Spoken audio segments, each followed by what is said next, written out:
যুক্তরাষ্ট্রের সঙ্গে 2 সপ্তাহের যুদ্ধবিরতি চুক্তি হলেও একে স্রেফ প্রতারণা বলে অভিহিত করেছে ইরানের বিপ্লবী গার্ড বাহিনী বা আইআরজিসি।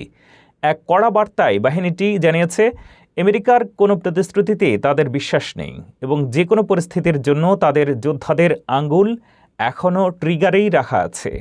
আইআরজিসির অফিসিয়াল চ্যানেলে প্রকাশিত বিবৃতিতে বলা হয়েছে, সুপ্রিম কমান্ডার আয়াতুল্লাহ মুজতবা খামেনির আদেশে তারা যে কোনো আগ্রাসনের কঠোর জবাব দিতে প্রস্তুত। একই সঙ্গে উপসাগরীয় দেশগুলোকে যুক্তরাষ্ট্রের সঙ্গে সামরিক সহযোগিতা বন্ধের আহ্বান জানিয়েছে তারা।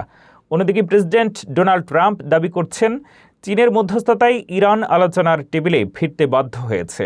তিনি 15 দফার একটি দীর্ঘমেয়াদী শান্তির রূপরেখার কথা উল্লেখ করে জানান, ইরানের পারমাণবিক কর্মসূচি এখন থেকে কড়া নজরদারিতে থাকবে। তবে হরমুজ প্রণালী পুনরায় খুলে দেওয়া নিয়ে এখনও বড় ধরনের অনিশ্চয়তা রয়ে গেছে। ট্রাম্প যখন মধ্যপ্রাচ্যের শান্তির স্বর্ণযুগ আসার স্বপ্ন দেখছেন, তখন আইআরজিসির এই যুদ্ধংদেহী মনোভাব নতুন করে শঙ্কার জন্ম দিয়েছে। আলোচনার টেবিলে শেষ পর্যন্ত কী হয়, এখন সেটাই দেখার বিষয়।